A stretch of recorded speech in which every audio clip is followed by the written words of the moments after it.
Hello, ici Matt de Digital Leadership. Je suis très heureux de t'accueillir dans cette nouvelle vidéo dans laquelle j'aimerais te parler d'une chose très importante et c'est la raison pour laquelle tu devrais envoyer beaucoup plus d'emails si tu veux vendre plus et plus facilement. Alors oui, tu as bien entendu, hein, je veux que tu envoies plus d'emails pour faire plus de ventes. Alors pourquoi je te parle de ça aujourd'hui? C'est parce que je l'ai constaté chez au moins 90% des personnes que j'accompagne, ils n'envoient pas assez d'emails.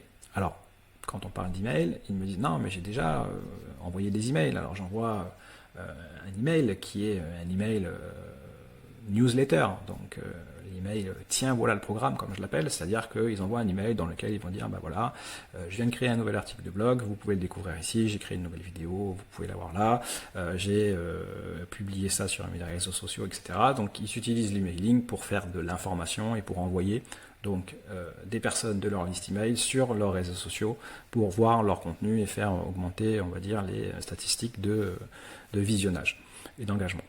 Ça, c'est une tactique qui te permet peut-être de booster un petit peu tes réseaux sociaux, mais c'est pas une vraie stratégie d'email. Quand on parle d'email, des fois ils me disent ah si, j'envoie de temps en temps un email pour faire de la promo. Donc ça c'est l'email promo, donc c'est l'email que tu envoies à chaque fois que tu as un nouveau truc à vendre. Donc tu fais une promotion, tu lances un nouveau produit, tu veux faire un code promo. Donc en fait tu écris à tes clients simplement, ta liste email, parce que c'est pas tes clients, mais tu écris à ta liste email simplement pour leur vendre quelque chose directement. Et puis il y a le troisième type d'email qui est envoyé, c'est tiens voilà la ressource. Alors ce email là c'est forcément si tu as une page de capture, si tu as un ou plusieurs leads magnets, quand les gens s'inscrivent sur cette page, tu vas leur envoyer un email dans lequel ils vont avoir un lien pour télécharger l'ebook, pour accéder à la vidéo, etc. Et donc ces emails là c'est pas un email marketing, c'est pas un email de vente, et moi je considère pas ça comme une vraie stratégie d'emailing si tu envoies ce type d'email. Alors pourquoi je t'alerte là-dessus et pourquoi tu devrais envoyer plus d'emails à travers une stratégie d'emailing bien réfléchie? C'est simplement que y a une statistique qui est assez effarante qui dit que 79% des leads qui n'ont pas un processus de suivi et de nurturing, c'est-à-dire un processus de régulier de suivi dans lequel tu vas donner de l'information à ta liste email, 79% de ces contacts ne vont pas être transformés en clients. Ça veut dire que tu perds pratiquement 4/5 de tes efforts de génération de leads parce que derrière, tu n'as pas enclenché un processus de suivi régulier.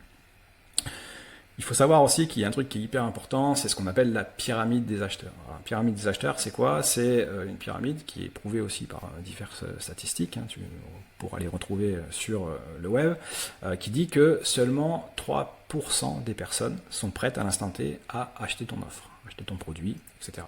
Ça veut dire que tous tes efforts marketing, tout ce que tu fais pour vendre tes produits, pour générer des leads, pour faire du contenu, si tu n'as pas de processus de suivi régulier de tes clients, tu t'adresses qu'à simplement 3% de ton marché potentiel. Et donc c'est très difficile de générer des revenus réguliers et prévisibles si tu as que cette partie-là de cette stratégie. Deuxième statistique de la pyramide importante à connaître, 27%. 27%, c'est le nombre de personnes qui ne vont jamais t'acheter un produit, qui ne deviendront jamais clients chez toi. Donc bien entendu, l'idée c'est d'éliminer ces personnes de ta liste email et de mettre à jour ta liste régulièrement dans ton autorépondeur, de façon à avoir moins de contacts et donc payer moins cher, parce que généralement tu payes en fonction du nombre de contacts que tu as, donc ça sert à rien de garder ces gens-là. Et puis comme ça, tu as une liste email qui est plus active, tu as une meilleure taux d'ouverture et une meilleure délivrabilité de tes messages. Troisième chiffre hyper important à se rappeler, c'est 70%, puisque tu as 3% qui vont acheter directement, 27% qui vont jamais acheter, donc il te reste 70% des personnes qui, elles, ne sont pas prêtes à acheter aujourd'hui, et ça veut dire que ces personnes-là, c'est celles que tu vas suivre dans un processus de suivi.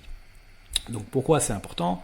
Parce que en fait, ce qui se passe, c'est que si tu fais pas ce suivi, c'est pas parce que toi tu veux pas vendre et faire un suivi de tes clients que les gens, eux, n'ont pas envie de résoudre leurs problèmes. Ça veut dire que si tu fais pas ce suivi-là, les gens, ils vont en fait acheter une solution chez tes concurrents.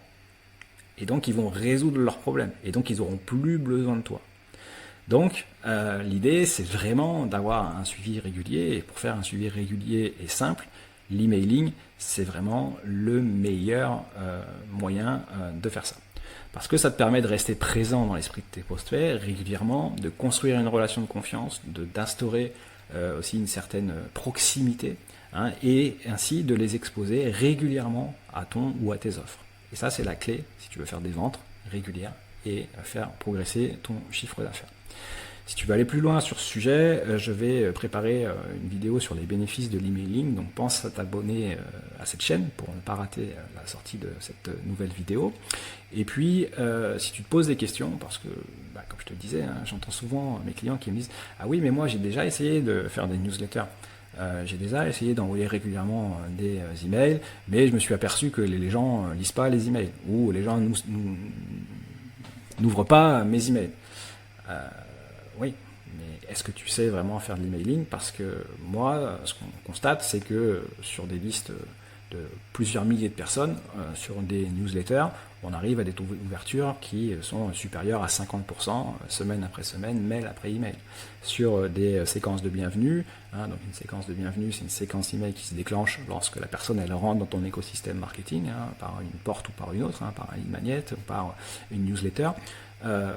On envoie des emails régulièrement pendant 7, 10, 15, des fois 3 semaines, et on voit que sur les premiers emails, on est à plus de 60% de taux d'ouverture, et à la fin de la séquence, on est généralement à plus de 40% de taux d'ouverture. Ça veut dire que 40% des gens qui ont rejoint ta liste et qui ont reçu 7 à 10, 15 mails de ta part, continuent à lire tes emails. Donc là, quand tu es dans des taux comme ça veut dire que ton marketing il fonctionne, que tu connais ton client et que donc tu lui laisses le temps de te connaître et de prendre la meilleure décision pour lui qui va être de rejoindre ton offre, hein, de devenir client chez toi parce que tu as montré que tu avais la capacité de l'aider. Bref, envoyer plus d'emails, c'est la clé pour vendre plus. Si tu veux d'autres conseils, des astuces et plein de petits trucs sur le marketing, je t'invite à t'abonner à mes emails. Tu trouveras le lien pour y accéder dans la description de cette vidéo. À très bientôt pour une nouvelle vidéo.